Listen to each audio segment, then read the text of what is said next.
Hi ಎಲ್ಲ ನನ್ನ ಕನ್ನಡ ಜನರಿಗೆ ನನ್ನ ಮತ್ತೊಂದು ವಿಡಿಯೋಗೆ ಸ್ವಾಗತ ಸುಸ್ವಾಗತ ಅಂತ ಹೇಳ್ತಾ ನಾನು ಇವತ್ತು ಹೊರಟಿರದೆ ಮೈಸೂರಿಗೆ ಮನೆ ಬಿಟ್ಟು ಡೈರೆಕ್ಟ್ ನೆಕ್ಸ್ಟ್ ರೀಚ್ ಆಗಿದ್ದೆ ನೈಸ್ ರೋಡ್ ಟೋಲ್ಗೆ ಹೋದ ತಕ್ಷಣ ಏನ್ ಗುರು ಇಷ್ಟೊಂದು ಎಕ್ಸ್ಪೆನ್ಸಿವ್ ಮಾಡ್ಬಿಟ್ಟಿದ್ದಾರೆ. ಮೊದ್ಲೆಲ್ಲ ನಾನು ಡ್ರೈವಿಂಗ್ ಫೀಲ್ಡ್ ಅಲ್ಲಿ ಇದ್ದಾಗ ಎಷ್ಟು ಚೀಪ್ ಅಂಡ್ ಬೆಸ್ಟ್ ಆಗಿತ್ತು, ಇವಾಗಂತೂ ತುಂಬಾ ಜಾಸ್ತಿ ಮಾಡ್ಬಿಟ್ಟಿದ್ದಾರೆ. ಸರಿ ಆಯ್ತು, ಇನ್ನೇನ್ ಮಾಡಕ್ಕಾಗಲ್ಲ ಅಂತ ಅಲ್ಲಿಂದ ಬಂದು ಎಕ್ಸಿಟ್ ಆದ್ಮೇಲೆ ಇನ್ನೇನು next Mysuru Bengaluru express highway. ನನ್ಗಂತೂ ನನ್ನ ಲೈಫಲ್ಲಿ ಬೆಸ್ಟ್ ಹೈವೇ ಅಂತ ಅನ್ಸಿದೆ ಮೈಸೂರು ಬೆಂಗಳೂರು ಎಕ್ಸ್ಪ್ರೆಸ್ ಹೈವೇ ಗುರು. ನನಗಂತೂ ಸಖತ್ ಇಷ್ಟ ಈ ರೋಡಲ್ಲಿ ಡ್ರೈವ್ ಮಾಡೋಕ್ಕಂತೂ. ಏನು ಬೇಜಾರು ಅಂದರೆ ಸ್ಪೀಡ್ ಲಿಮಿಟ್ ಒಂದು ಇಟ್ಬಿಟ್ಟಿದ್ದಾರೆ, ಅದೊಂದೇ ತುಂಬ ಬೇಜಾರು. ಹೀಗೆ ಎಕ್ಸ್ಪ್ರೆಸ್ ಹೈವೇ ಹತ್ಕೊಂಡು ಒಳ್ಳೆ ಸಾಂಗ್ ಹಾಕ್ಕೊಂಡು ವೈಪಲ್ಲಿ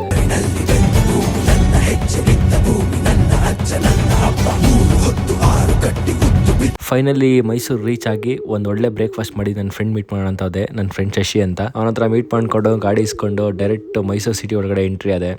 ಆಹಾ, ಮಳೆ ಬೇರೆ ಬರ್ತಿತ್ತು. ನಿಜವಾಗ್ಲೂ ಮೈಸೂರಲ್ಲಿ ಇರೋರೆ ಅದೃಷ್ಟವಂತರು ಗುರು. ಯಾರ್ಯಾರು ಮೈಸೂರಲ್ಲಿ ಇದ್ದೀರಾ ನೀವೆಲ್ಲ ನಿಜವಾಗ್ಲೂ ಅದೃಷ್ಟ ಅಂದ್ರೆ ಅದೃಷ್ಟವಂತರು. ಹಾಗೆ ಬೈಕ್ ರೈಡ್ ಮಾಡಿಕೊಂಡು ನನ್ನ ತಮ್ಮನ ಜೊತೆ ಫುಲ್ ಮೈಸೂರೆಲ್ಲ ಸರೌಂಡ್ ನೋಡಿಕೊಂಡು, ನಿಜವಾಗ್ಲೂ ನನ್ನ ಲೈಫಲ್ಲಿ ಎಷ್ಟು ಸರಿ ನೋಡಿದ್ರು ಬೇಜಾರಾಗದಿರೋ ಒಂದು ಊರಿದೆ ಅಂದರೆ ಅದು ನನ್ನ ಪ್ರಕಾರ ನನಗೆ ಅದು ಮೈಸೂರು. ಹಾಗೆ ಮೈಸೂರೆಲ್ಲ ಸುತ್ತಕೊಂಡು ನನ್ನ ಕೆಲಸಗಳೆಲ್ಲ ಮುಗಿಸ್ಕೊಂಡು ಬ್ಯಾಕ್ ಟು ವರ್ಕ್ ಅಂತ ನನ್ನ ಸ್ವಲ್ಪ ಕೆಲಸ ಇತ್ತು. ನಾನು ಮತ್ತೆ ವಾಪಸ್ ಬೆಂಗಳೂರು ಕಡೆ ಬಂದೆ. ಇವತ್ತಿಗೆ ನಾನು ಮಾಡಿದಿಷ್ಟೇ. ಮತ್ತೆ ಸಿಗೋಣ ನೆಕ್ಸ್ಟ್ ವಿಡಿಯೋದಲ್ಲಿ. See you, tata, bye bye, love you.